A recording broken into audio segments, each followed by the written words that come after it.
रुख करते हैं हिमाचल प्रदेश के मंडी की, जहां एक बार फिर बादल फटा है। बड़ी खबर आपको बता रहे हैं, मंडी के चौहार घाटी के कोरतंग गांव में बादल फटने की जानकारी है। बादल फटने से यहां पर सैलाब आ गया, कुछ गांव वालों की जमीन भी सैलाब में बह गई।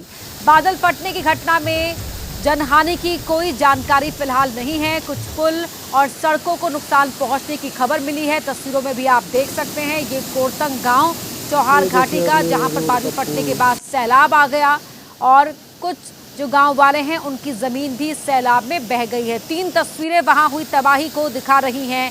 चौहार घाटी का कोरतंग गांव, जहां बादल फटा, बादल फटने के बाद यहां पर सैलाब, भारी बरसात से जो मंडी जिला है सबसे ज्यादा प्रभावित हुआ है और कुदरत के इस कहर की वजह से फसलों को भी काफी नुकसान हुआ है, साथ ही घरों को भी नुकसान पहुंचा है।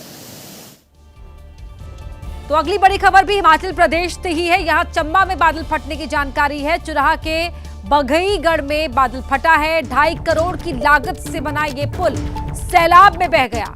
बता दें कि बादल फटने की घटना में जनहानि की कोई खबर नहीं है, लेकिन यहाँ करोड़ों की लागत से ये जो पुल तैयार किया गया था, वो पुल इस बादल फटने की वजह से क्षतिग्रस्त हो गया, उससे नुकसान पहुंचा है। 2.5 करोड़ की लागत इस पुल के निर्माण में आई थी, लेकिन यहाँ कुदरत के कहर में ये पुल बह गया। तो चंबा की तस्वीरें आपकी टीवी स्क्रीन की। मंडी हो, चंबा हो, हिमाचल प्रदेश का अलग अलग हिस्सा इस समय उसका हाल बेहाल है। लगातार हो रही बारिश के बाद बाढ़ के हालात, बाढ़ के बाद सैलाब, कहीं पर कहीं जगहों पर बादल फटा है। ऐसे में हर ओर जो जनमानस है वो बेहद परेशान।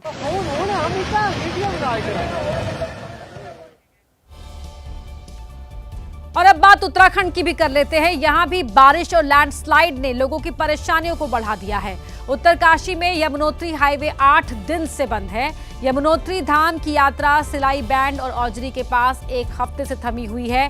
28 जून को बादल फटने के बाद नेशनल हाईवे का बड़ा हिस्सा पानी में बह गया था। इससे तीर्थयात्रियों के 100 से ज्यादा वाहन रास्ते में फंस गए थे, जिसके बाद यहाँ वैली ब्रिज का निर्माण कराया जा रहा है। इसे तैयार होने में 4 से 5 दिन का वक्त लग सकता है। वहीं यात्रियों को रेस्क्यू कर सुरक्षित जगहों पर पहुंचा दिया गया है।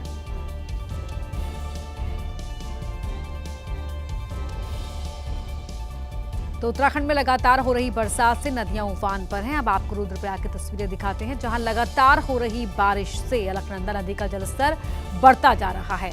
अलकनंदा नदी रौद्र रूप में बह रही है। यहां नदी के किनारे भगवान शिव की 15 फीट ऊंची प्रतिमा लगभग पूरी तरह डूब चुकी है। भगवान शिव की ये प्रतिमा नदी से करीब 20 मीटर दूर थी, लेकिन अलकनंदा नदी के जलस्तर ने इसे अपने आगोश में ले लिया। हालांकि अब से कुछ दिन पहले ये पूरी प्रतिमा पानी में डूब चुकी थी।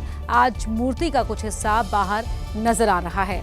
बता दें कि अलकनंदा नदी खतरे के निशान के करीब बह रही है।